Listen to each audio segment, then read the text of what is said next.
Hello, welcome to Derps Talk About Games. I'm your co-host, Mango. And I'm your co-host, Buddy. And today we're going to talk a little bit about developer loyalty. But before we do that, Buddy, why don't you tell the folks at home what it is we do on this podcast? Well, Mango, it's pretty simple. We like to talk about games.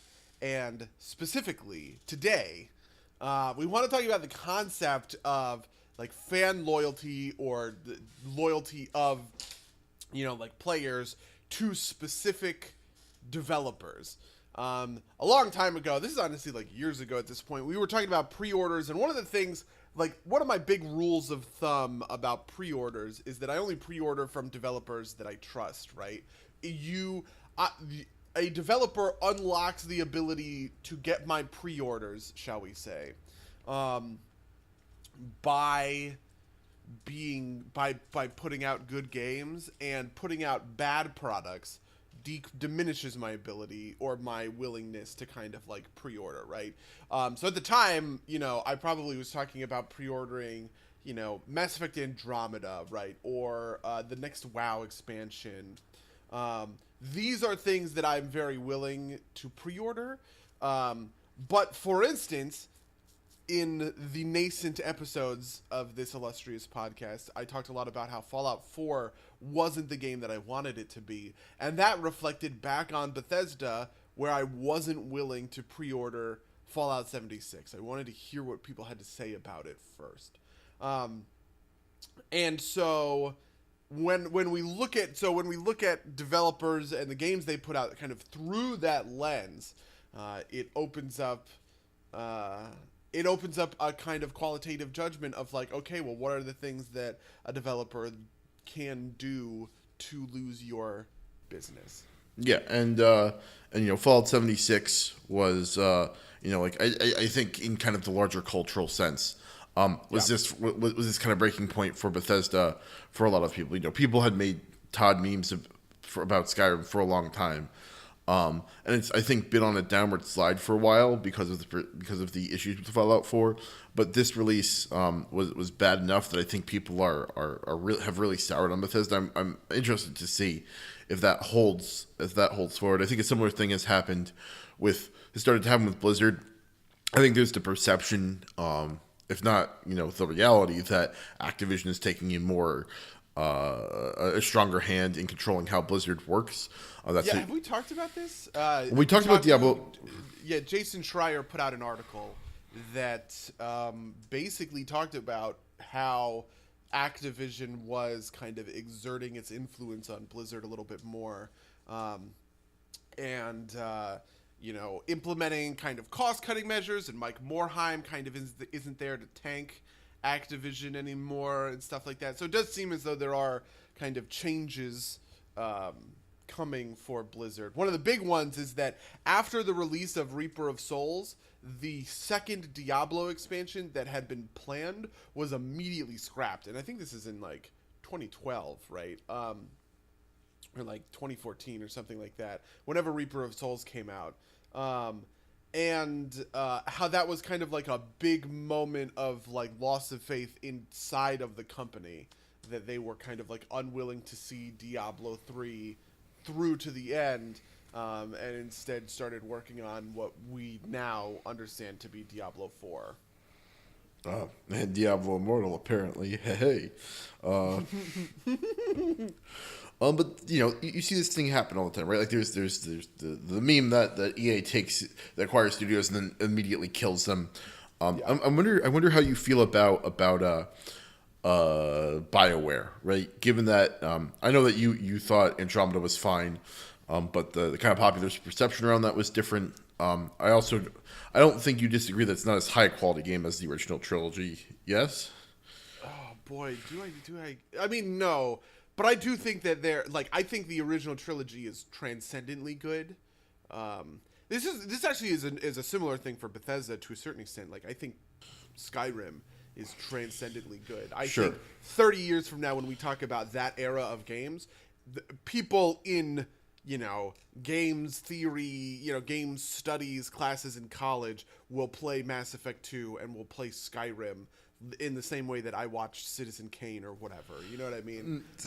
That's interesting because I don't know, because the the kind of consistent racket is that, like, you know, this Elder Scrolls game is bad, the last Elder Scrolls game is good. They said that about Oblivion with Morrowind, and they've been saying that about Oblivion with Skyrim. And I think some of the criticisms of Skyrim kind of echo some of the stuff that you hear about Fallout 4, you know, in kind of a lesser capacity. But on that specific point, I think they're going to be people who want that game to be Morrowind more than they want it to be Skyrim. I mean, that might be fair. I would classify Morrowind as an earlier game. You know, Morrowind is fair enough. kind of a, you know, it's kind of like the difference between saying it's tough to kind of group these things from a curation point of view or whatever. But like, for instance, stuff that came out of the 30s in Hollywood is not the same as stuff that came out in the 50s. And I think there will be a kind of generational split. It'll probably match the console lifetimes. That's kind of my inkling. So we will see, like, well, in the Xbox PS2 era, Morrowind is you know, like one of the first big of these Western RPGs. And we'll probably track, you know, I think it would be very fair if I was a games historian to track the kind of journey from, you know, Daggerfall to Morrowind to Oblivion to Skyrim, and even to Elder Scrolls 6, right? Like when Elder Scrolls 6 comes out. But anyway, my point is that, yeah, so I think those games are like really truly transcendent and like amazingly good, and that Andromeda is also good, but in a much more kind of mundane way. I think that we should have a fair kind of level for that sort of game. Like a lot of Assassin's Creed games are this, right? There's a couple of like Assassin's Creed 2. Boy, is that game really just like you know, Assassin's Creed Black Flag, the pirate one, right? Like these are the top tier, super mega awesome Assassin's Creed games. But that doesn't mean that all the other Assassin's Creed games are bad. Like Assassin's Creed Brotherhood is fine. Assassin's Creed, you know, Origins is fine, or whatever else, you know, it kind of might be. Well, unwinding to my original point, are you going to pre-order Anthem? No. Well, that's an interesting thing. I think BioWare has been fragmented to the point where it's actually kind of tough to keep track of who is doing what. I'm definitely going to pre-order Dragon Age 4, right? Okay. I thought Dragon Age Inquisition was fantastic. We know that they have they have a Dragon Age team. I think it's the team in Austin, who are, you know, going hard on making Dragon Age 4. But to the best of my ability to understand Anthem, it's kind of a joint venture between a bunch of the different BioWare studios, and that the intention was to have Mass Effect Andromeda be its own kind of project, but then it got folded into Anthem when Andromeda got memed into the ground. So Anthem has not sold me yet, but it might, and I kind of like. I wouldn't be surprised, I guess I should say, if it did. But something more traditional like Dragon Age 4, obviously, like, yeah, I'm very on board with Dragon Age. All right, and is that like, so you don't view then that EA has kind of at least my perception is that EA is kind of ruined BioWare, and not necessarily in kind of like, you know, those drastic of terms, but that.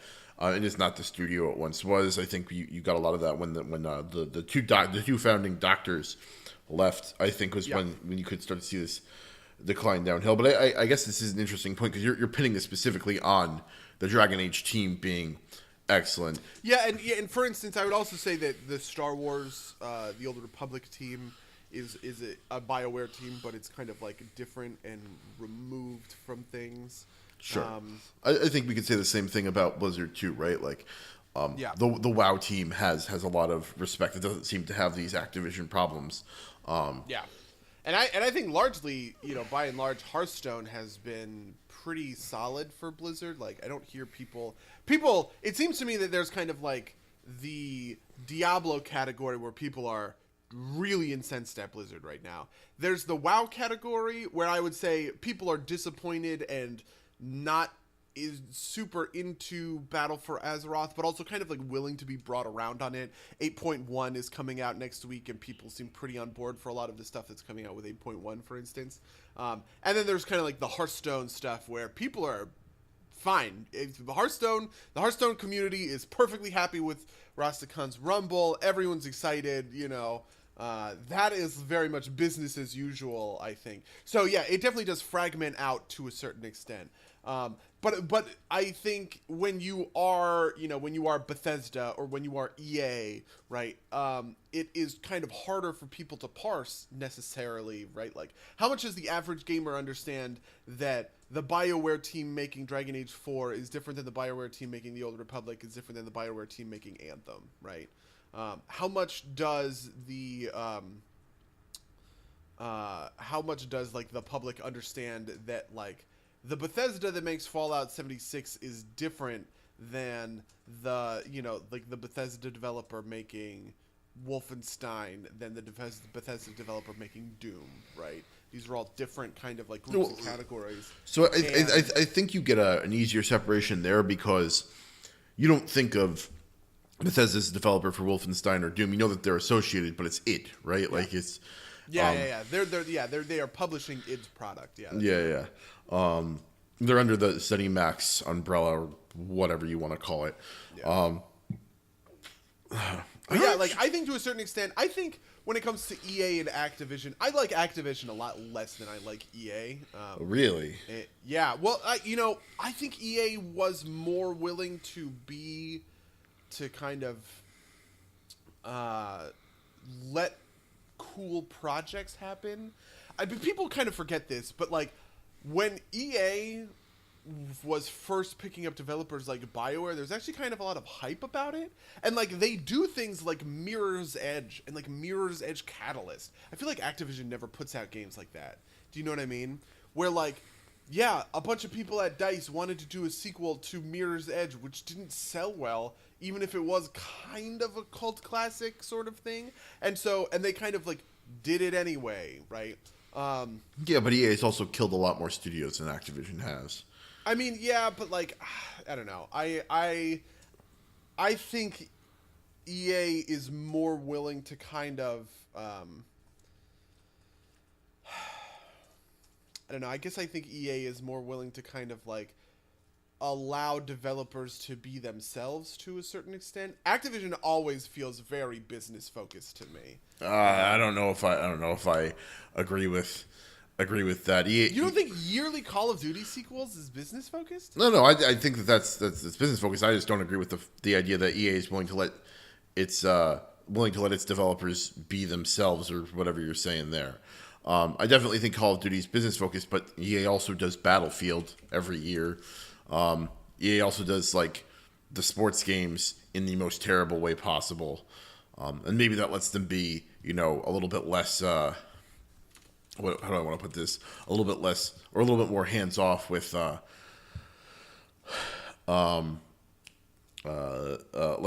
some of their other games. But I think maybe part of that is how much you don't realize that Activision does, right? Like, Activision is doing Sekiro. Activision is did the Spyro and Crash reboots. Yeah, I don't know. I mean, part of it I also think is just sort of like dated. Like, I don't know how much credit I can really give EA for like Mirror's Edge. I remember it. See, like Mirror's Edge was a group of a bunch of different games that were coming out. Mass Effect was another one of them. Like the Mass Effect 2 stuff, where I felt like they were really kind of like pushing the limits. But when I do think about like what have you done for me lately, EA? Right? Titanfall? I mean, come on. Titanfall's great. Don't diss Titanfall. I mean, Titanfall is great, but like it is very normal, and it's not kind of out there like a first-person parkour platformer is. Do you know what I mean? I mean, I might disagree with you specifically about Titanfall because I think Titanfall is kind of a first-person parkour platformer in a way that like a lot of other shooters aren't, but that's because I've got a hard-on for Titanfall.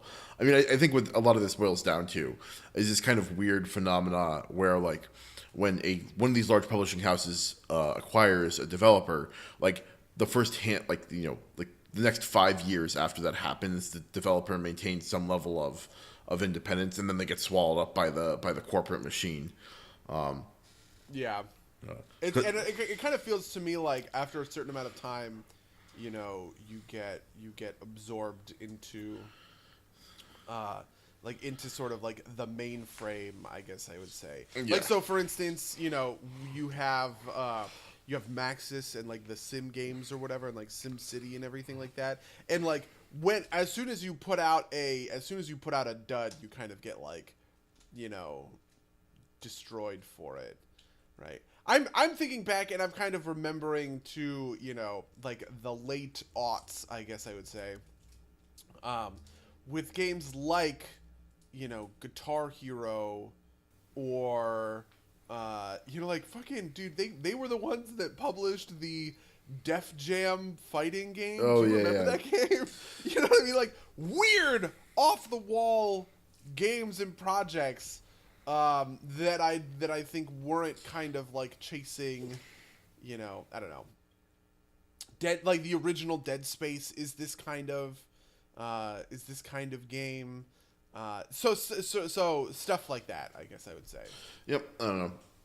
I think kind of like the weirdness here though is even if you prefer EA to Activision or vice versa, no one I don't think ever fans out for them, right? Like they don't have that same kind of fan thing. Like you might have a specific following for like a studio or for a specific line of games, right? Like have never been unconfident that a Call of Duty game will be exactly a Call of Duty game when I want to play that, right? Like occasionally I do, and I have very strong faith that Activision will deliver to me a Call of Duty product that is exactly Call of Duty, and so like I think there's a level of reliance there, but that doesn't manifest itself as fandom, and I think that's actually kind of like a double-edged sword, right? Like in this, like you might not care so much about Activision or EA, but at the same time, it's a lot harder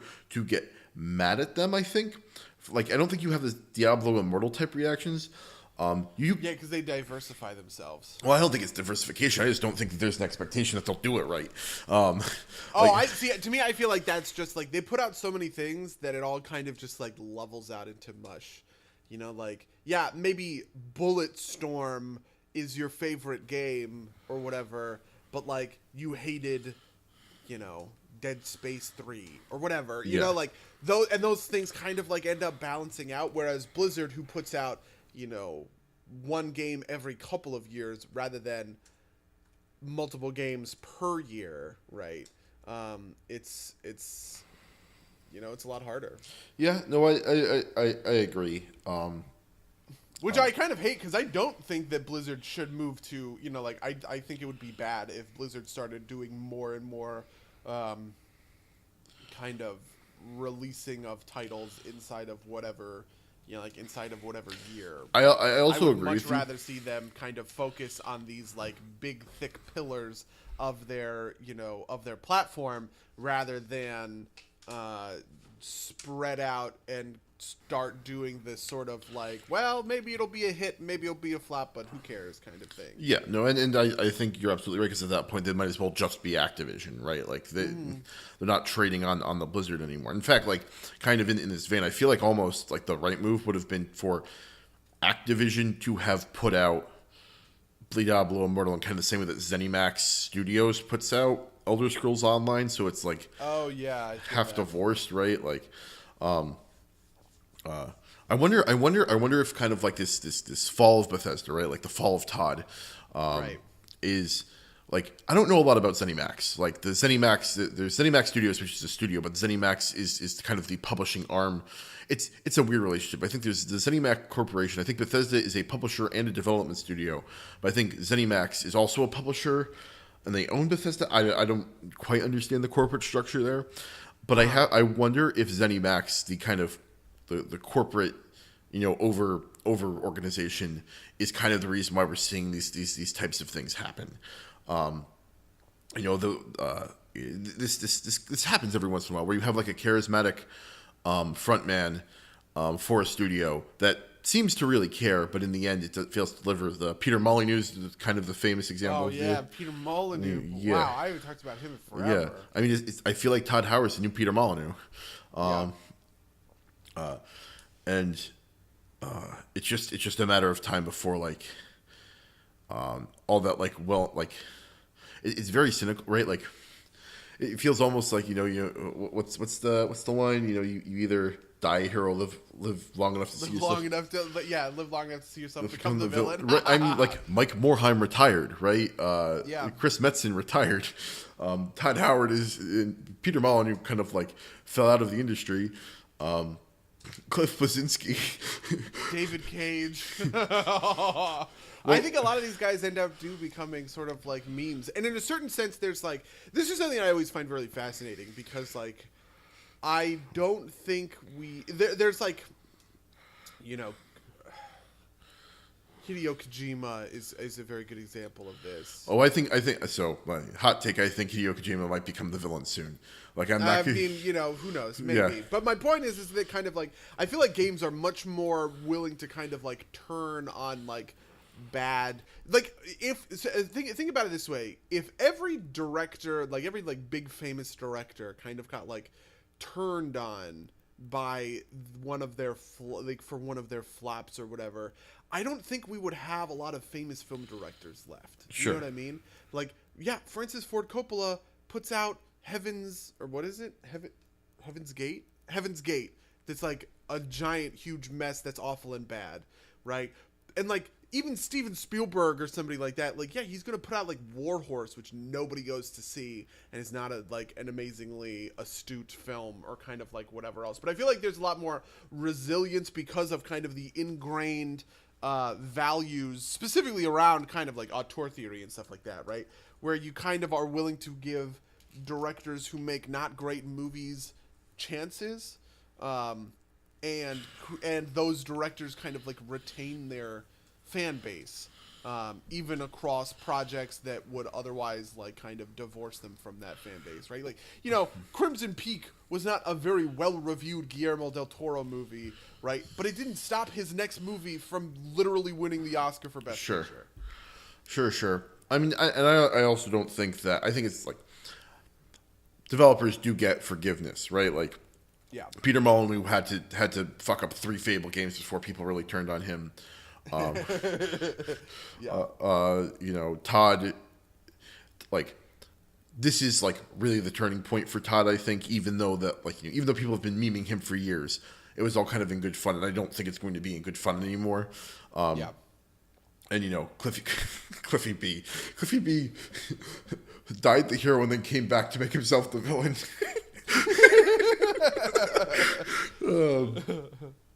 In the weirdest way possible, but I do think there's some forgiveness there. And there are people who manage to like go unscathed, right? Like the Nintendo developers, I don't think have like I can't think of one that's soured, right?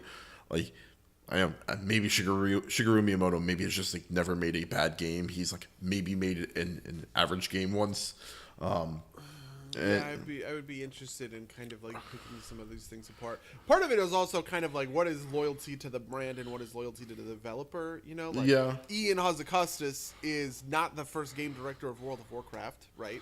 Right. Ghostcrawler was the director for a long time before him, but like the departure of Ghostcrawler and the ascension of Ian wasn't a huge deal, really, for people. Right. They pretty much got over it. It's not like people were like, "Oh, Ghostcrawler's leaving this World of Warcraft. This is bullshit. I'm gonna go. I'm gonna follow him to League of Legends or something like that." Like, no, people who played WoW kind of kept playing WoW and just sort of accepted the next, doofy, nerdy, bald white guy that they put in front of the screen. Yes, I mean, but Ian Hazacustis was never never an unknown quantity, right? Like he was groomed for the position in a way, right? Yeah, that's definitely true. Yeah, no, this is interesting though, right? Because like Nintendo maintains kind of this level. Nintendo has this fan effect far more than most companies, right? In a way that's like Apple-ish. I am myself a Nintendo fanboy. I have no problem admitting that, but like, oh boy, I think part of that rests on the fact that the number of games from Nintendo first party that have been bad are vanishingly small, which is, just kind of like an interesting feat in its own right. And maybe that has something to do with like, oh, you know what? Though I think that people are afraid actually that the bad stuff's coming down the turnpike because the president died a handful of years ago, and he was like the impression of him was that he was a gamer, or maybe not a gamer, but a person who cared deeply about the company from like a gamer's perspective, and that like now the businessmen are here and are going to ruin everything. But it seems to have mostly like settled itself out with like Pokemon Go and Super Mario running the Switch has maintained its kind of charm. I don't know. I wonder how much of that is like a cultural thing, right? Like, I mean, as a non-Nintendo fanboy, I do think Nintendo puts out duds. Okay, are you ready for this? I think Splatoon is basically a dud. I mean, you're wrong. It's a great game. No, you can say that.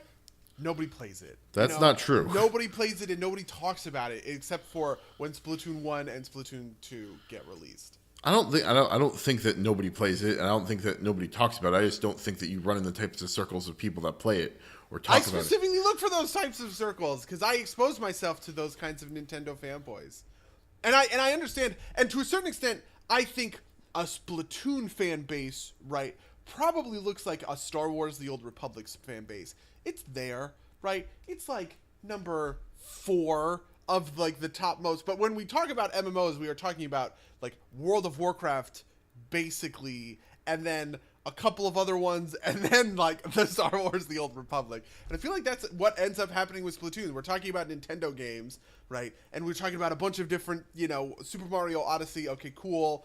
Pokemon, Let's Go Pikachu, sounds great, or whatever. And then you get to Splatoon, right? I don't know. I think you've got a weird definition of a dud because it's a game that sells well, is played by a lot of people. It just isn't kind of like, I don't know. It feels like you're saying like FIFA's a dud because I don't know any people who play sports games, even though it's like a top selling game. I don't know.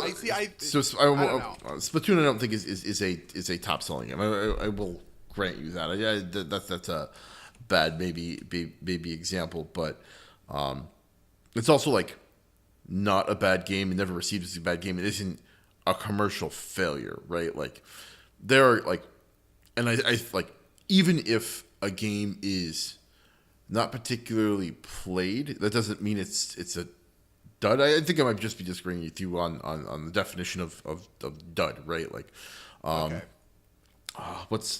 I don't know if like Gwent or something like that, right? Sure, yeah. Gwent is a game that gets played, but nobody is so far outside of our kind of like consciousness or whatever. Right, but is that really like if it's a, I don't know anything about Gwent, but like would you call it a dud even if it's like if it's well reviewed, it just doesn't get played? I guess to a certain extent. I mean, the worst case scenario of this are some of those like Gearbox games. Like there was, what was the Battle Right? Was that what it was called? No, Battle Right's still around. Battleborn.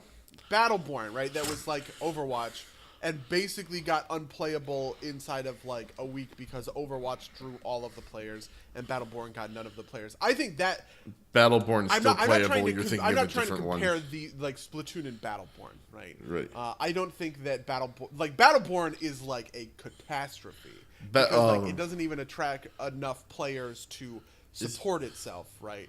Is Battleborn dead? So sorry, I can't remember. There's like Paladins is still alive, right? Paladins is the one that basically just copied. I will point out that the Paladins came out first and was being developed in parallel, and Blizzard tried to sandbag it by releasing the open beta the same weekend the Paladins came out. Oh, really? Yeah. Oh, well, that's what everybody is. Okay, I'm probably just responding to kind of like the pop culture consciousness then. Yeah, no. I really don't know. No, that is generally, like, for people, the things that I have heard is that it is a genuinely kind of, like, sad kind of coincidence that they got, like, turbo fucked by Blizzard. I mean, it's sad that it just happened to be at the same time they got intentionally turbo fucked by Blizzard with Overwatch, which is its own thing. But that studio, that's Hi-Rez, right? Hi-Rez. Yeah. You're right. Hi-Rez is terrible. I hate them. If you want to talk about brands that I have no loyalty to. I used to play Tribes Ascend a lot, and they basically abandoned that game. Like with Oh, really? Yeah. I used to play the other Tribes, whatever the Tribes game, Tribes 2, I think. Yeah. Well, those are older. And Tribes Ascend was kind of like their kind of evergreen-ish game. And then they abandoned it with kind of like without a word to go develop Smite. Oh, right. Yes. Smite. Jeez. And then like 3 years later, they dropped one patch, and like that was it. And everybody who was complaining was like, "Oh boy, they gave us a patch." Yeah, no, it's so Hi-Rez definitely bombed themselves with me there. Okay, so now that I'm looking it up, I actually think the bigger one is probably like 3DS games that go nowhere. Or like, Okay. do you know what I mean? I think that there's a lot of kind of like, maybe I would call it like bloatware or something for like the Nintendo DS or the 3DS that were Nintendo developed games, but that like didn't really go anywhere. Like to a certain extent, I think Blizzard owns its failures a lot more than Nintendo owns its failures. And Splatoon doesn't really prove that point, but I think a lot of these kind of like random junky 3DS games probably do. Do you know what I mean? Like one, I don't know if I agree with the kind of assessment that Nintendo doesn't own its failures. Two, I don't know what games you like. Nintendo lets some crap onto the 3DS, but those aren't Nintendo developed games generally. I don't know what you're referencing directly there. Maybe I'm just not thinking of them, but most like I'm thinking of stuff like Nintendogs, you know, or something like that. Nintendogs was a really well liked game, right? Like Yeah.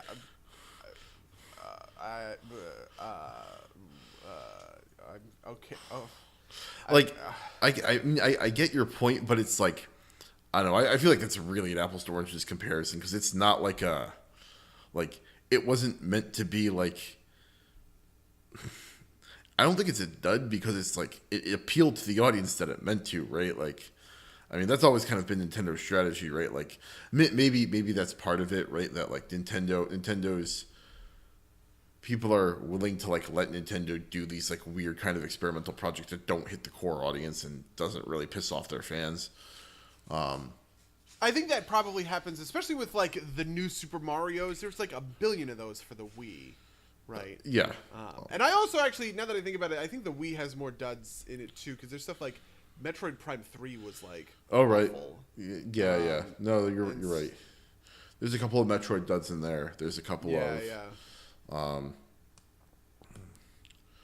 Like the Bongo. Do you remember the Donkey Kong Bongo game? I actually really like that game. That game was supposed to be really good, right? Like, oh, was that in the? I think it got re-released. Or was that in the GameCube? Now I can't remember. It was both, I think. No, Tropical Freeze. The Bongo game was the GameCube. Tropical Freeze was Wii and got re-released for Switch. I mean, whatever the case may be, I do think Nintendo probably. I might have put Blizzard as having the most kind of diehard fanboys, but I actually think that Blizzard fanboys are pretty controversial, and willing to kind of like get on Blizzard's case. But it is Nintendo fanboys that are sort of like the most diehard. Yeah, I mean, so.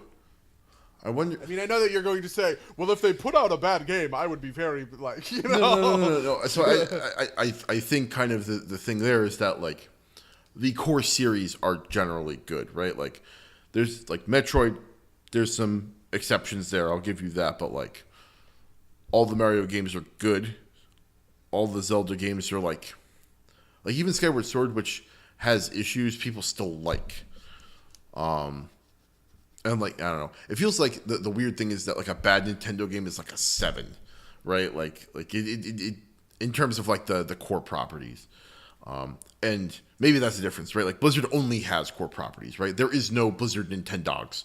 I mean, maybe they're like if you count like the Lost Vikings or like Blackthorn or whatever, but like no one, they haven't done any of those things in forever, and maybe that's kind of like the actual difference there, right? Like, because we were talking about a little bit this with the bigger ones with EA and Activision, right? Like, these kind of little projects kind of fall outside of the purview of the fanboy, right? Like they're like, these are things that I don't need to care about. I'm not going to hold it against this particular developer or publisher. I also just, I'm looking through all of these games or whatever. I also think that there's a certain amount of hype kind of insulation. I feel like other game companies exercise hype more than Nintendo does. And Nintendo doesn't exercise hype for things, like Pikmin 3 or whatever, right? Like, are people hyped? Were people hyped about that game? I feel like it's just kind of like people were very. It's a Shigeru game. People love the Pikmin series. But it doesn't get the broadband hype, right? Like you don't. Yeah, like I feel like there's a lot of stuff that Nintendo does that doesn't receive the same level of hype as The Witcher 4 is going to receive. Yeah, kind of like whatever. You mean because, Cyberpunk, right? It's kind of like partitioned off in its own like Nintendo world. And I also think that people are willing to give it the benefit of it. Like I think a lot of these new Super Mario Brothers, like sort of like sequels and everything, people are willing to say, you know what, those are kids games. And that's fine, right? But when Fallout 76 is like a huge piece of shit, right? People aren't so willing to kind of say like, oh, that's a multiplayer game, not for me, and that's fine. People say no, this game is not for me, and it's very bad, and I'm gonna be angry about it, right? Like a single player kind of RPG Fallout player. Do you know what I mean? I do know what you mean. I mean, I'm not gonna argue with the specifics about Mario, I think part of it too is that Nintendo only hypes, like the games that Nintendo hypes are universally good, right? Like I will be very surprised. I mean, that's what I mean. They only hype a certain set of projects, right? And those projects are like their big cash cow kind of like top level projects. Whereas something like it is a lot easier for Fallout 76 to disappoint because they market the shit out of it to absolutely everybody. So we all know about it. We all know it's coming out, and then it's bad, and we get bad. Yeah, right. Like you know what I mean? if Smush is a failure, there will be, or if Smush is bad, there will be problems. For Nintendo. Not that I expect it to be, but that's Smush kind of being the Smash Ultimate. What is it? Ultimate? Yeah, Smash Ultimate. Yeah. I don't know if anybody else calls it that, but we've been calling it in our chat, so I'm going with it. Smush. Smush. Yeah, I mean, to a certain extent, even just that, I feel like it took forever for Nintendo to realize the power of its brand. Do you know what I mean? Yeah. So this is actually a really interesting thing, because something I've said before and I'll say again, I truly believe is Nintendo makes great games, but they're terrible at everything else, right? Their internet service sucks. They also make good consoles. They're good at the core business, but they're not good at like the surrounding things. The internet service sucks. Their practices are kind of shitty. The way they deal with like content creators on YouTube is terrible. Especially like I said in the later years, the Japanese businessmen are not great. It's really interesting to me that like it's managed to avoid a lot of kind of like when these things happen, right? Like they're usually problems, right? Like in the first place, Nintendo hasn't fallen into any of the weird monetization traps that the other ones have, right? Like Fallout 76 microtransactions, while not the primary problem, are part of it. Same thing hit EA with Battlefront 2. Right. And I think there's like less tolerance for that kind of stuff from Blizzard now, right? Like loot boxes might like there might be like if like Diablo has loot boxes, there'll be a reckoning type of thing. Like I think if WoW ever implements that kind of monetization in a crass way, it would be bad. Nintendo's managed to dodge a lot of that. Also, because their games tend to be heavily single player, some of these other like these internet problems aren't as big a deal. It might become like people are always mad about the Smash multiplayer stuff, but even then, fighting games are like always kind of quote unquote best experience locally, right? Because of lag issues. Yeah, I actually think that's an interesting thing.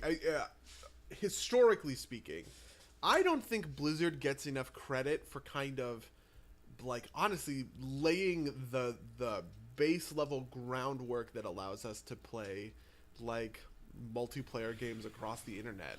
Like Battle.net is like the watershed moment that kind of I feel like connects the sort of like intranet Doom sort of servers and platforms and bridges that into sort of like the modern matchmaking systems that we like have today. So like I do think that Blizzard probably is better at a lot of these utility kind of supporting aspects to their games than Nintendo is, and that makes a lot of sense to me. Yeah. Now that you bring up like early companies that I don't know, I want to maybe talk a little bit about Valve, because that's a company that went in a totally different direction, right? Like, oh boy, yeah. I mean, did you see the thing with Valve where they just put out a statement? I need to look it up so I don't say. Oh yeah, I haven't seen this, but you know, like they did Half-Life 2, and then Half-Life 2 Episode 2, and then they made Steam. Since then, it's been like Team Fortress, Dota, and Artifact. So they put out a statement, essentially saying that they will. So as a game sells more copies, the cut of that game that Steam takes decreases over time, kind of like a progressive tax structure or something like that, right? So the first 10%, or the first 10 million gets 30% chopped off, then about 25% at 10 million to 50 million, and then after 50 million it's a 20% cut. And the point of it is that Steam feels threatened by Ubisoft, you know, Origin. Obviously EA pulled all of their games off of Steam. Now Bethesda. So Bethesda made its own like launcher or whatever for Fallout 76. And then, of course, Activision has been moving its stuff over to the Battle.net platform, and so people think that they're doing this to try and like retain, you know, they're trying to retain like a big game releases coming through on Steam, rather than just being a place for sort of like indies and stuff like that. Yeah. Plus, they've got direct competition from good old games. Yeah, and I think that Steam is kind of pretty solidly smushed into this. They don't really do much with games anymore. They are overwhelmingly the platform. Yeah, I mean, you know, there's Artifact and there's Dota. Yeah. There's definitely those. I don't know much about Artifact because I haven't played it yet, but Dota 2 is an immensely popular game, so you know, I don't think you can discount that. I think it's just kind of like a piece of like the esports scene esports MOBA scene that we missed because we don't play it. But you know, it rivals League in some ways. So I don't. But they definitely focus. They definitely kind of like jumped in. Like, you know, they're not making single player experiences. They are working on 1.5, if you count Team Fortress 2 generously, like evergreen games, and their platform services. And I guess Artifact is another game that will be evergreen, right? It's not going to be it's not like another Half-Life. You know, like all the kind of like things that made them popular are kind of dead-ish, or at least backburnered so far that no one cares about it anymore. Half-Life 3, I think, is the last of the great kind of like perpetual coming out games that like vaporware. Yeah, I mean, Half-Life 3 is truly canceled, right? I felt like So the answer is it's not officially canceled, I don't think, but I think it's officially like frozen, and like the guy who was the writer on the first two games left Valve. So. Oh yeah. Okay, that's what happened. Is that the writer left? And he like released which basically for everyone was like it's not coming out. Yeah, because he released a script that was like, this is like Borden Bremen, and you know, this is like Quarter Life 3. He released a script that's basically kind of like what he wanted the third game to be. It was interesting. People don't like, because I think they've moved into this platform space. People interact with Valve differently now, right? Like, yeah, you don't have as many Valve fanboys because they're just like a platform service. And people like Steam, people like the Steam sale, and people like to like make jokes about Gaben because they always do. but like even though Steam has some like pretty consumer unfriendly practices, no one really gives them shit for it. Like, I mean, part of that is that the EU kind of forced them to have more business friendly practices, but like, and no one like really lays that on at Gaben's feed either, which is weird, right? Like, people give EA a lot of shit for the things that they do, and I think rightly so. But I think that I don't know why Valve manages to escape this unseen. It's kind of like, I don't know, if I were to take a stab, because Steam was kind of like the first kind of player in the game, right? Like, anything that does is bad is kind of like accepted as like, this is the way things are, right? Like, kind of. Oh, it kind of has like a first actor bonus in a way, like Yeah. an initiative, I guess I would call it. Yeah, that would just kind of honestly, the best parallel I can think of is like there's a CGP Grey video about like, it's like a dramatic illustration of like the Dragon of Death, right? Like, this is it's like people like just get used to like death must always be there, like death has always been there, so it must be how it always is, and we can't imagine not being with it. I think that it gets a lot of that. Obviously, not to the degree of seriousness as death is, but it's interesting to me that Valve kind of still has its fans, right? The Steam sales are like, that's actually I think a big part of it. Video games going on sale was never really a thing. The best you ever got was used games, right? And that just kind of has like a different tenor to it. And I think Steam like really brought those to the forefront. Like that was like a huge like crisis for a while, the used game sort of thing. Yeah. Because people would play a game and then go trade it in at GameSpot, and then people would pick it up, a couple of months later for like much cheaper. But like as Steam kind of got more and more of the market, and like GameStop sort of like went away.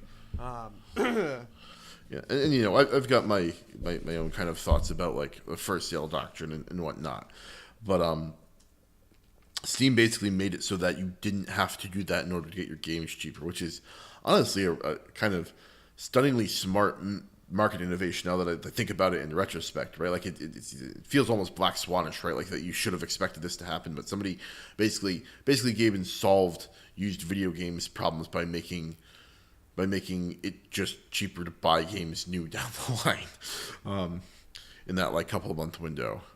That's. I don't know. I'm sorry. I just kind of realized that, like, how like smart that was.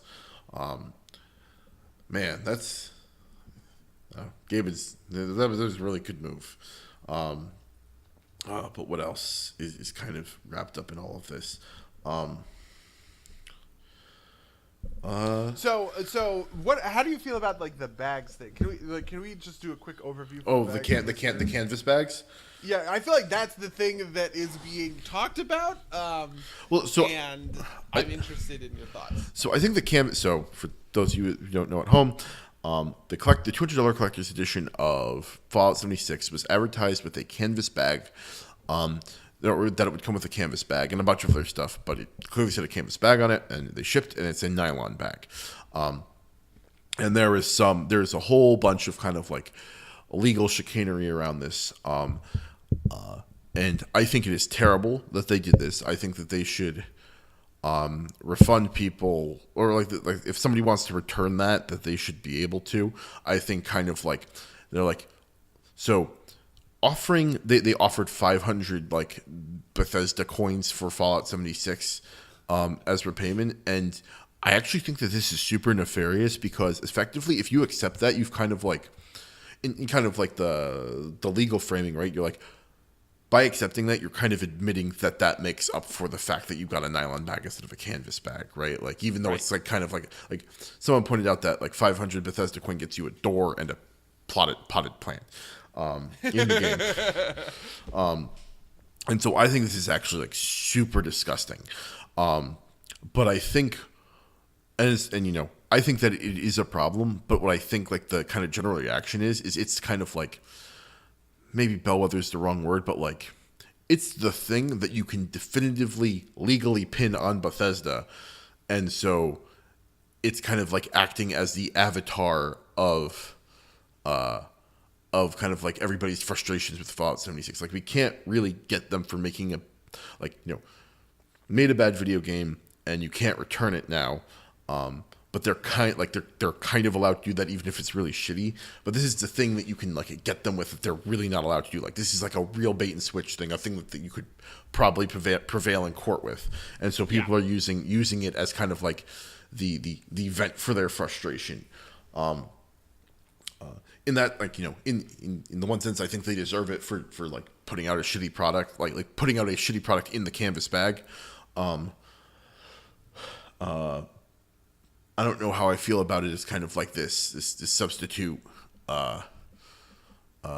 this kind of like this like substitute vent for rage. I guess it's I guess it's the easiest way to do it.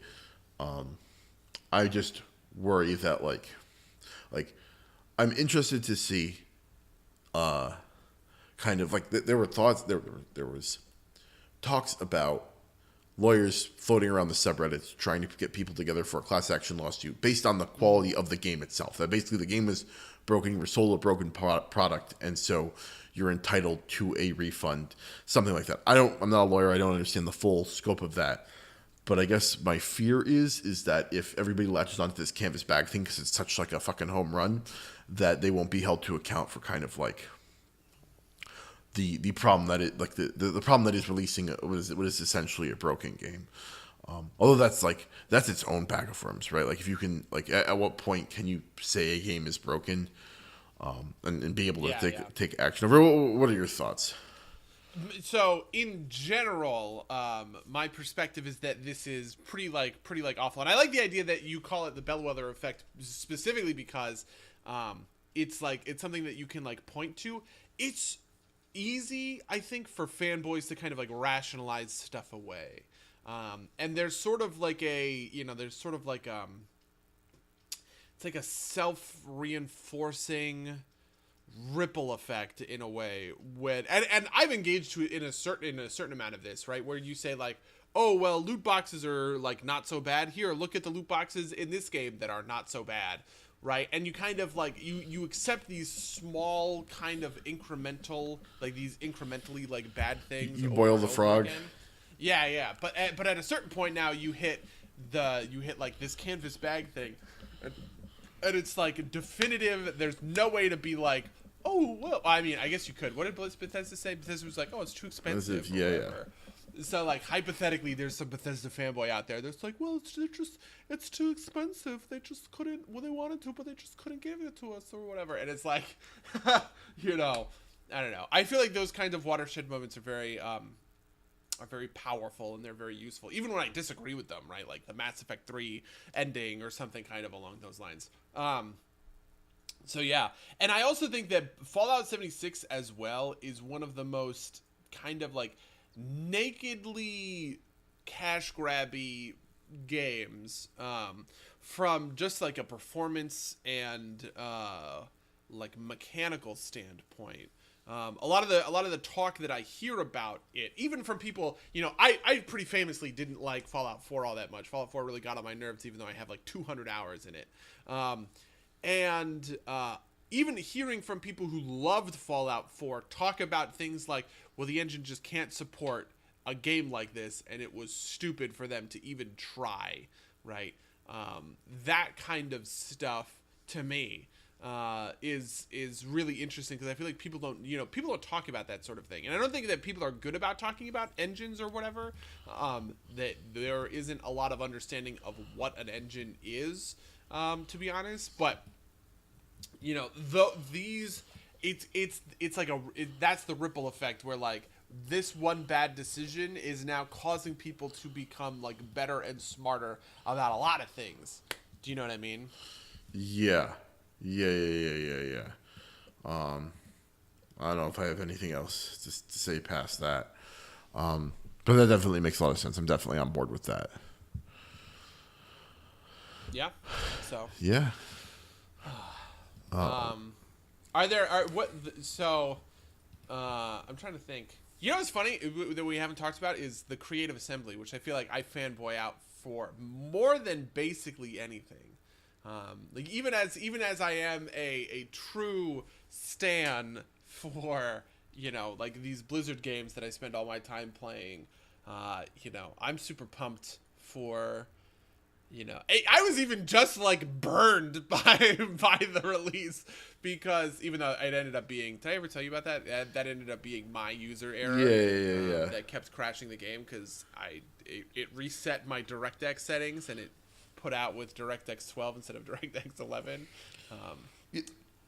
So that's an interesting point because like both I think this applies to both Creative Assembly and Paradox, in kind of the same ways in that like they put out a lot of like DLC content and it's kind of hit or miss, right? Like I think it's like maybe 75 to 80% hit, maybe a little bit less, but like it's like good enough that people are still big fanboys, right? Like some of the EU4 and the Crusader Kings content gets like bad marks.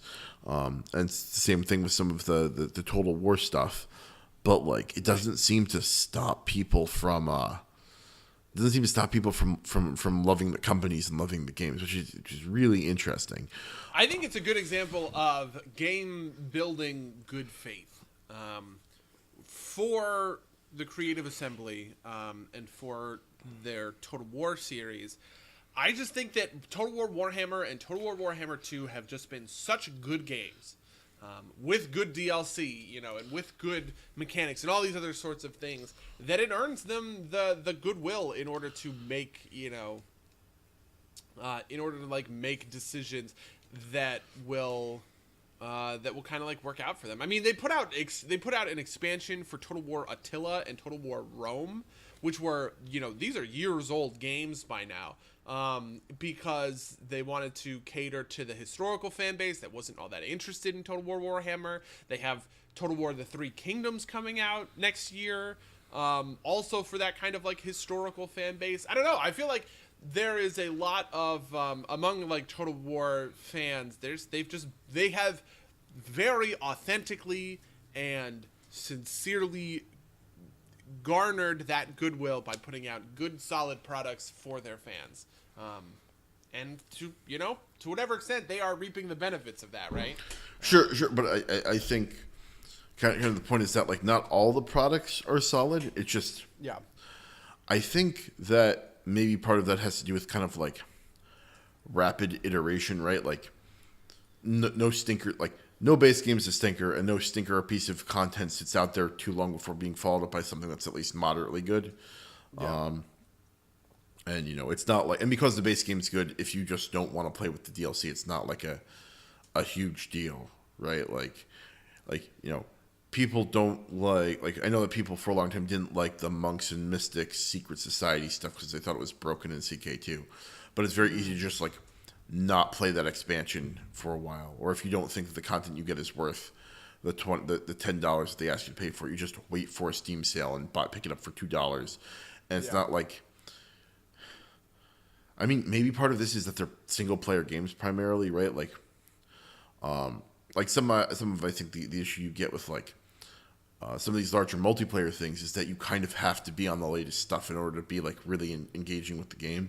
What the thing that people say is like like the old games will always be there, and they or the old piece of media is still there, even if the newer piece of media you don't like the newer piece of media, it can't retroactively ruin the old piece of media.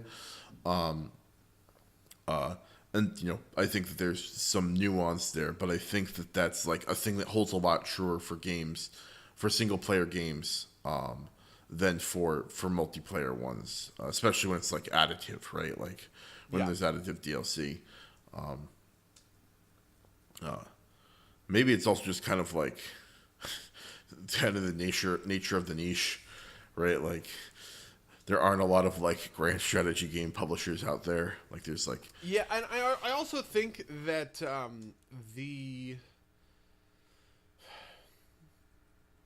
that is interesting, because I guess I do kind of agree with you. There are definitely duds. There are, but like those games are kind of like big enough and expansive enough, and crucially, they're PvE games.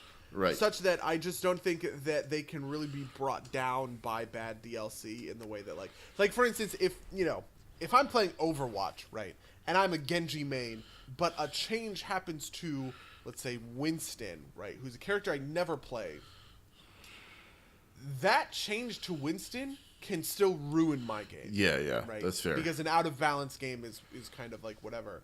But an out of balance CK2 or an out of balance Total War isn't as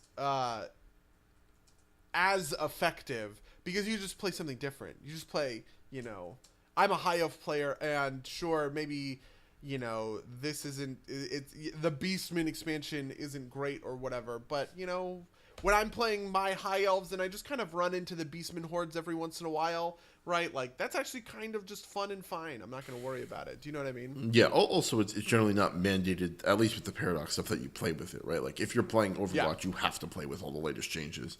That's just kind of the nature of the beast. You can't play classic WoW. Yeah. Yeah. Right. But yeah, I think we kind of like meandered around the topic a bit, but I thought it was a good discussion. Did you have anything else you want to say about like developer loyalty? Boy, do I. No. Nope. I'm good. In that case, how was your week? So I saw Wreck-It Ralph 2 in the theaters. Mango, I have to tell you. I have to let you in on a secret. Everybody who thinks this movie is good is wrong. Which actually really isn't. I'm not actually. That's like a very hot take. I think that there is some interesting kind of subtext here, but here's my core takeaway.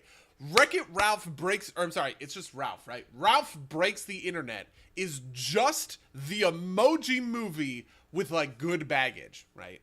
It is a movie about a guy and a girl. They go and get lost in the internet and they fuck around in with real stuff, like with a thinly veiled Google and a thinly veiled YouTube, or like Instagram, or fucking whatever, whatever any of these social media posts are. But like there are very real references to like eBay. eBay the company is a major plot point, right? God, I have so much to talk about. In Wreck-It Ralph?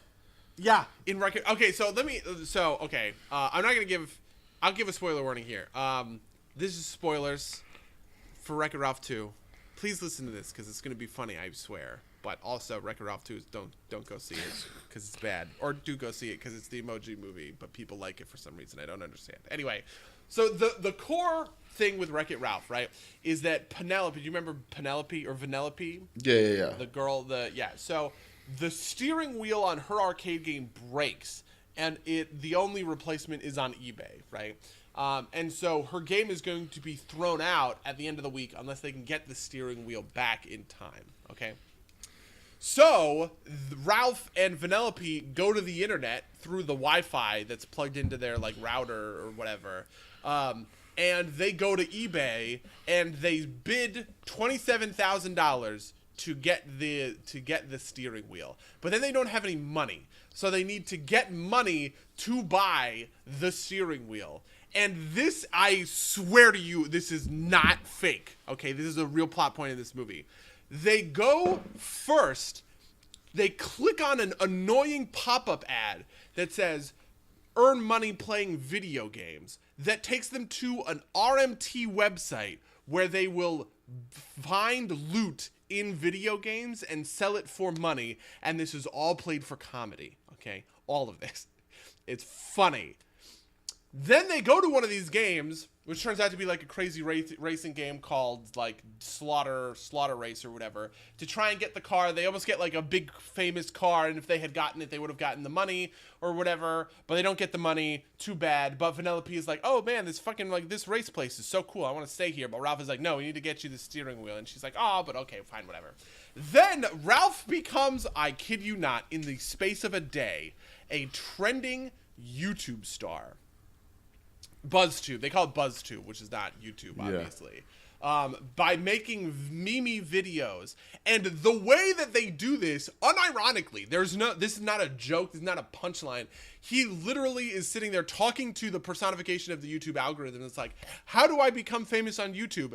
And she's like, well, just do what everyone else is doing. And so he makes a bunch of meme videos of memes from like 2014, like people like hot ones, right? Like eating ghost, like Ralph eats a ghost pepper or something like that, or like one of those goat things. He superimposes his face on a goat that is like goating or whatever.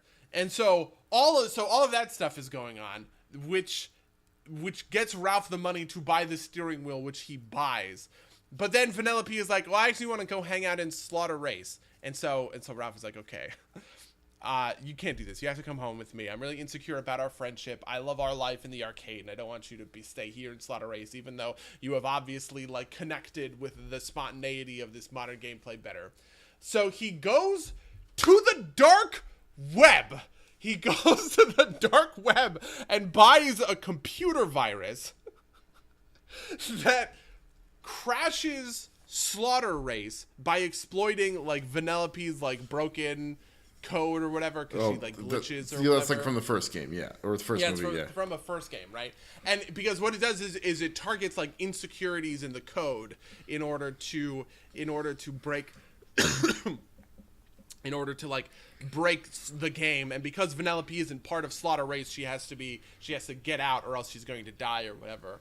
And so Ralph thinks that this is going to bring Vanellope back, but she finds out and she gets mad at him or whatever. And then the virus sees that Ralph is insecure about his friendship with Vanellope, and it infects Ralph with the glitch. And and then all of these Ralphs pop up that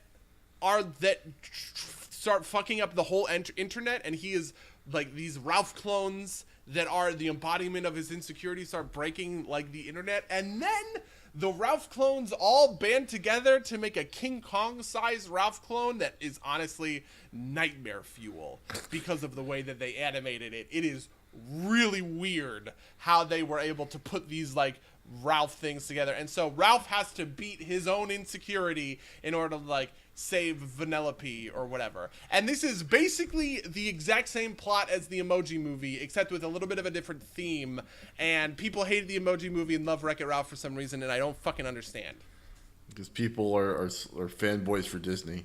You want to talk about brand loyalty? Honestly, what else am I supposed to think? I actually really hate that, because like I feel like as a DCEU fanboy, right, I have to own up to a certain extent to like the idiots that are like, Disney pays critics to hate Batman vs Superman. No, critics just didn't like Batman vs Superman, you guys. Like, we can accept this point or whatever. But I'm sitting here like, how the fuck does this movie have a 92% on Rotten Tomatoes?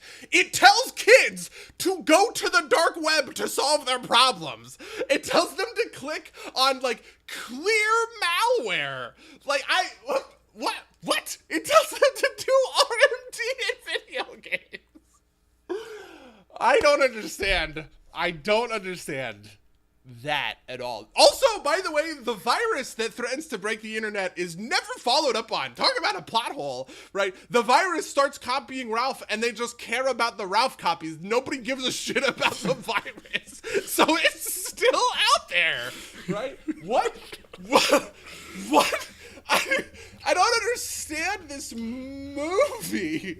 Not to mention that, like, I can understand. Okay, here's the thing. I can understand that the virus looks at the glitch in Vanellope's code and is like, this is an insecurity I can exploit. I'm an evil virus, right? And then it copies the code and it starts infecting the code with Vanellope's bad glitchy code. But then the virus looks at the insecurity of his relation. It's like Venom telling Eddie Brock to apologize or whatever. How does the virus understand Ralph's emotional state? This doesn't make any sense. I don't understand. Buddy, it's because if you use the same word for things, then they're the same. And that means... know. And Ralph being defeated by, like, and Ralph literally defeats his insecurity by just talking it into non-existence, where he goes like, oh, we need to let Vanellope go because we're still going to be friends even if she's far away, and that's okay, right? And then his insecurity is like, oh, that's so nice, and then they literally start glowing until they explode in a flash that cuts to 1 week later. Like, but this, by the way, is not even getting into like what I described this before as like the Wendy's Twitter account of like movies, because part of the movie is what we saw in that trailer where like Vanellope goes to Disneyland. Disneyland, and sees like the Disney princesses, but it's actually like much more insidious than that because it is entirely unrelated to the plot. Ralph is trying to get trending on BuzzTube, and he's doing a very good job, and they're sending out pop-up ads for people to go click on these Wreck-It Ralph videos, right? And Vanellope just looks at one of these guys and is like, oh, that looks like fun. I think it will be fun for me to go be a pop-up ad and be obnoxious to people. And so she takes a pop-up ad and she goes to the Disney Play Store, which with like a tongue-in-cheek like wink wink moment that where she like walks into like let's go Disney.com or whatever the Disney fucking website is called, like go.disney.com. And she's like, wow, this place looks really popular. And then they just do a bunch of like cuts of like, wow, don't you love your favorite Disney products? Don't you love Baby Groot? Don't you love Star Wars? And then she ends up and she does that whole scene from the trailer with like the Disney princesses or whatever, who by the way come back as a plot point in in the final fight with Wreck-It Ralph, which was like, what? And I don't understand. I don't understand, Fango. It's so gross. It's so like nakedly like commercial and like I don't even boy. Sorry, I was holding that in. I really need to talk about Wreck-It Ralph 2. It's just the Emoji Movie. It's just the Emoji Movie, you guys. Everything that we complained about the Emoji Movie for, how they go to Candy Crush as a plot point, or like how, you know, everything is filled with like Dropbox or whatever. There are all of these times when they're like zooming through the internet and Ralph and Vanellope are like, wow! And then the camera like pans away to see what like the imaginary building that is Amazon looks like. And then they're like, cool, and then it pans away to see them like look at the big Google tower or whatever. This is the same shit that we all complained about with the Emoji Movie, you guys. How the fuck does this have 92% on Rotten Tomatoes? It doesn't make any fucking sense. I don't understand. Well, I'm glad I didn't have time to see it then, because I'll let you hold this pain for the both of us. Oh my god, it's very painful. I think it's just because people like the first one. You know, like the Emoji Movie was the first of its kind, and it was super doofy, obviously. So like nobody had an inbuilt connection to whatever the fucking Met Emoji, who is the main character in the Emoji Movie. God, I can't believe I saw that movie. But you do have a connection to like Wreck-It Ralph or whatever, and so even though it's going through like a very hokey plot, it's hokey. It's really hokey, and it's uncomplicated, and it's a kids movie, and that's fine, I guess. But it's also a kids movie where Vanellope von Schweetz is telling you to go to Disney because it's so fun, and Jason Mantzoukas shows up at his self and talks to Baby Groot in a Q&A, and it's funny because Groot only ever answers, I am Groot. That's the only thing he can answer. That's why it's funny, you guys. Don't you love Baby Groot? Don't you love Star Wars, you guys? Pew, pew, pew, pew, lasers. Oh, man, look at that X-Wing. Isn't that fun? God, I can't believe this movie. How's your week, Mango? It was all right. I didn't get to play a ton of video games or see any movies. I guess, fortunately. What have I been doing? I didn't talk about it 2 weeks ago, so you want to talk about it now. I played Return of the Obra Dinn, which is an excellent game. I think that everybody out there should play. I think that you should play it, and if you do, we should talk about it on this cast. But basically, if you're you know those old like logic those like logic puzzles that are like grid based, right, where you check off like things that make you know, like you like do deductions and whatnot. It's basically like kind of like a souped up crazy one of those with some like really neat mechanics. That are with like this. I mean, it's like the same guy who did Papers, Please. The music is phenomenal. Didn't he also do another game in between the police game? We Are the Police. Is that him? I don't think that was him. I think it was just in a similar vein. I may be misremembering. Yeah. But The graphics are very simple, but it is in. This is the Police is the name of that game, but I don't think it's Lucas Pope. But it's a very very good game, and I highly recommend it for everybody out there, and for you in particular, buddy. Otherwise, I don't know if I've got a lot of other things to talk about.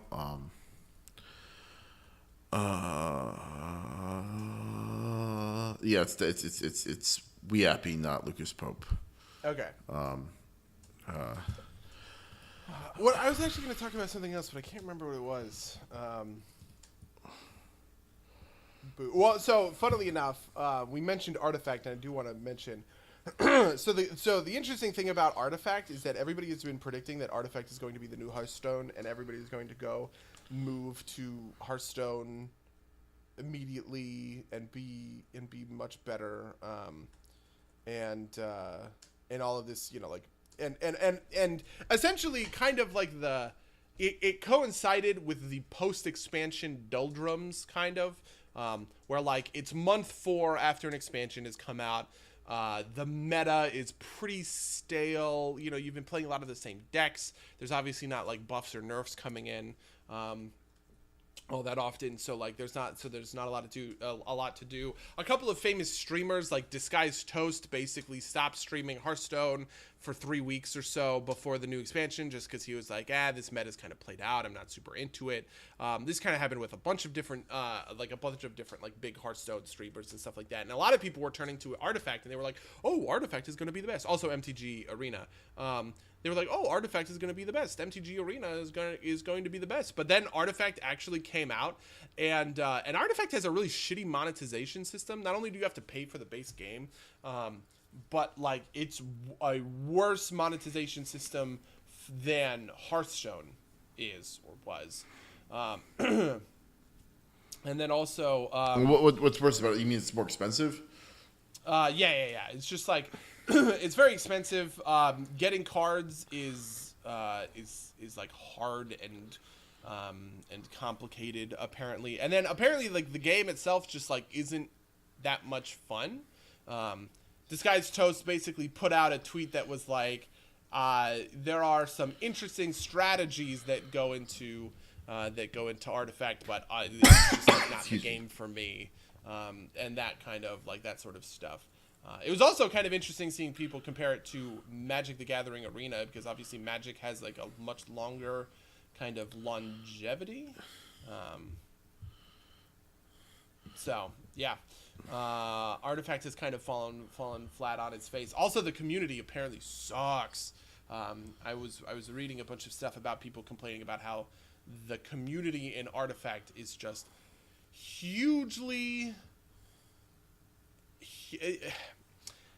They're just toxic, and they really kind of suppress anything besides the groupthink of Artifact is amazing, and that's one of the things that have people getting a little bit angry about it.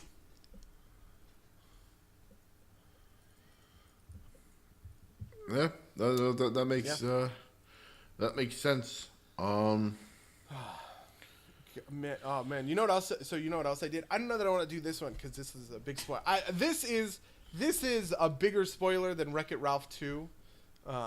So I want to preface this by saying that I have finished Steven Universe and I have thoughts on Steven Universe, and this is the spoiler for that. If you haven't seen season 5, you probably want to go watch it and don't want to get spoiled by me. So spoiler warning. 3, 2, 1.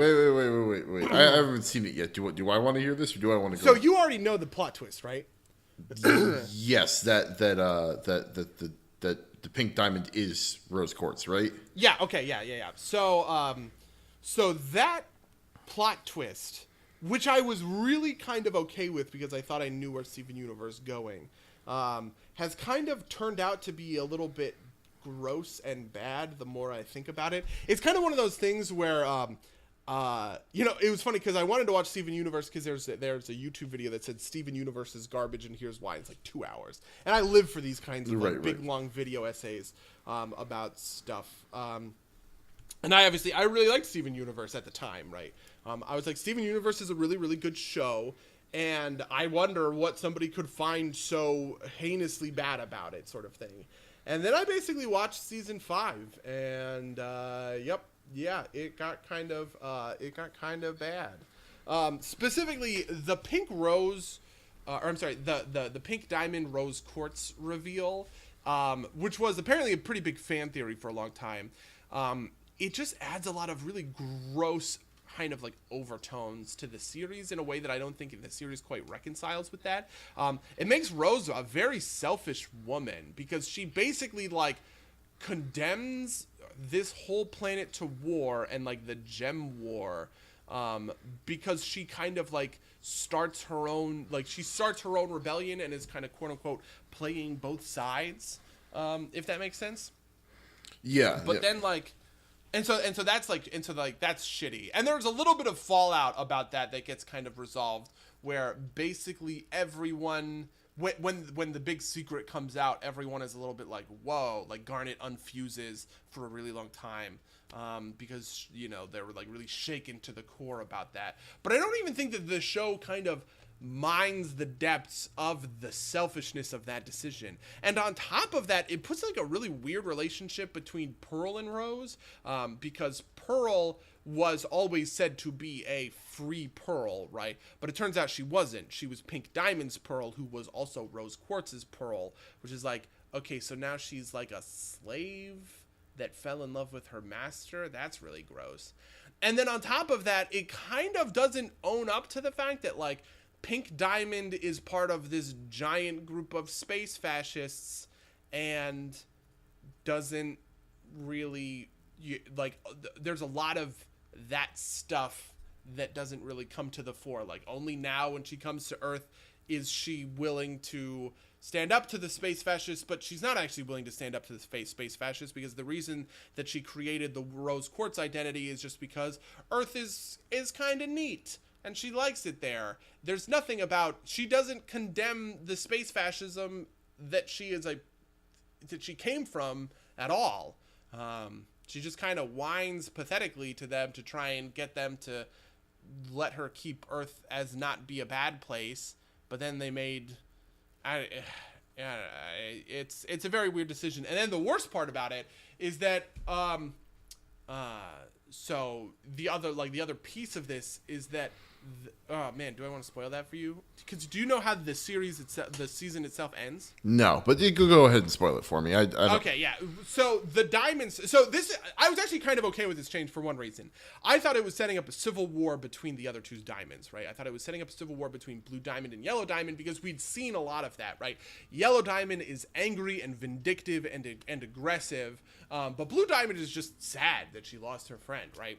And so what I was predicting was that Steven was going to say, hey, I'm Pink Diamond, and Blue Diamond was going to be like, I believe you. Oh my God, I've been so wrong this whole time. And Yellow Diamond was going to be like, this is a trick. Fuck you. I want to keep being a space fascist, right? Which I was like, okay, that's pretty, that's pretty solid, right? Because it kind of forgives some of these problems, because even if Pink Diamond herself doesn't have the realization that she's like a bad space fascist and needs to condemn space fascism, Steven, as an extension of her, does provoke that in Blue Diamond, and that's a good thing, right?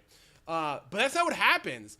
Steven just proves through like mind powers that Yellow Diamond and Blue Diamond are both, or that to Yellow Diamond and Blue Diamond, that she is Pink Diamond, and they just uncritically accept that outcome and take Steven to Homeworld to meet White Diamond, who's, the fourth diamond that we have very tangentially heard about, but never actually seen before.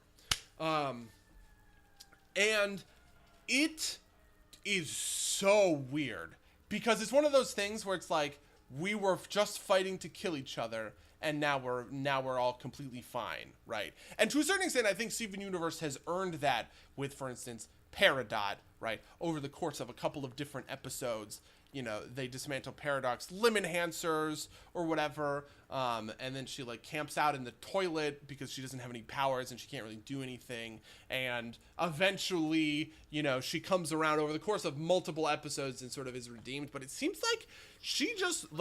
like the redemption for Pink Diamond and Blue Diamond just happens, or I'm sorry, Yellow Diamond and Blue Diamond just happens immediately. Like, oh, okay, I'm fine with this. Let's go talk to White Diamond or whatever. Which doesn't make, it's just like, doesn't make any sense. They're space fascists. Why are we redeeming them? I want to beat them up. Why aren't we beating them up? I don't understand. I mean, at some level, Steven Universe is like Steven himself is the embodiment of kind of like non-aggression, right? Like there's a reason that he like manifests everything as a shield. Yeah, no, I mean, I definitely like get that, but at a certain point, it seems like he's sort of letting them off the hook. I don't know. It's just very weird, especially Yellow Diamond. Yellow Diamond is such a bitch. She is the worst. We hate her. She needs to be beaten. Why are we redeeming her character? Why is she nice all of a sudden, right? She was just trying to explode the Earth by activating like the cluster from season 2, right? She's trying to explode the Earth, and now we're completely okay. Like, I feel like that's like one of those bad anime plot twists that I see anime people complain about when like a villain gets brought over to the good people team. But it also kind of flies in the face of the way that Steven has been treated by other gems, right? Like when we see in the flashback when Steven is first revealed to Garnet and Amethyst and Pearl, we see in the flashback that they are weirded out and disgusted by it, and they think it's gross. And Pearl even tries to, implicitly kill Steven to pull Rose Quartz's, I guess, diamond gem out of Steven, right? So, like, they don't understand what this is, and they don't understand what's going on, right? But the thing is, we have all of this subtext for the literal fascism of these space fascists, right? They think off-colors are gross. They think, any fusion that isn't of the two same explicit type of gem is, disgusting or whatever, right? And this is why Garnet is an outcast and all of these other sort of things. But they're so willing to just accept that Steven, who is very literally a fusion between a human and a gem, right?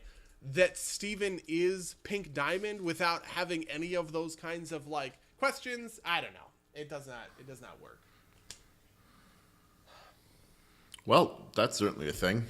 Yeah, that's certainly a thing, and I'm very sad about it because I was really hoping to watch that whole video about how bad Steven Universe is and be like, "Ha, you're so wrong." And he definitely is wrong about certain things, though he would agree with you that Lapis is not an incredibly well portrayed character because of some of the stuff that she says and does or whatever, which sucks for me because I love Lapis, and Lapis is my waifu.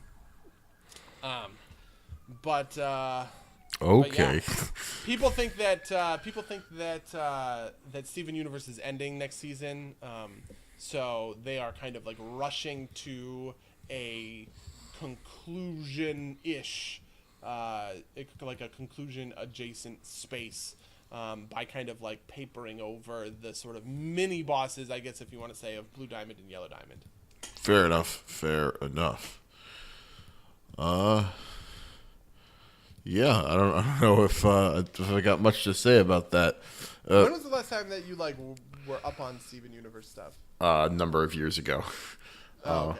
I just haven't had the inclination, or the desire to watch it. And then I saw this thread on Twitter that was like Rebecca Sugar doesn't know what she's doing. None of this makes any sense, and I hate that I keep watching this. That is one of the gross things about it. People seem to be going after Rebecca Sugar in a very personal way. Well, I mean, so to be clear, the things that I have seen have not been like Rebecca Sugar's a terrible person. Just that, like, presumably as the person who's responsible for these storylines, she's not doing a very good job with it. It was nothing like super mean spirited. It's just like the opinion that the story isn't very well put together. Yeah, sure. Yeah. I don't mean to I don't know how that goes sometimes. I don't mean to give the impression that people are like, I don't know, I haven't seen anybody being like, "Fuck you, Rebecca Sugar," or anything. Just I might recommend watching that video. I mean, it's 2 hours, so it's kind of a whole thing. But like that guy, he goes after Rebecca Sugar in a way that I thought was really kind of gross. I don't know. It's tough with these sort of like auteur-y sort of like projects, right? The fact that you and I both know Rebecca Sugar, but we don't know, I don't know, who's the guy that does Boku no Hero Academia? I don't know that guy's name, right? Like, yeah, I mean, he is a known quantity though, right? Like, I mean, sure, he is a known quantity. I just feel like there is a difference between, like Pendleton Ward with Adventure Time or whatever. Right.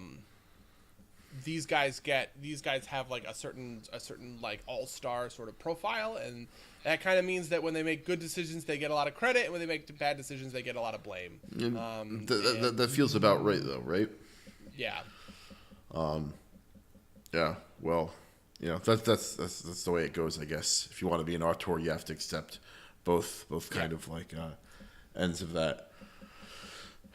But did you have anything else you want to talk about before we wrap this up? Nope, I'm good. Thanks for doing the lion's share of the back half there. I'll promise I'll play more. Yeah.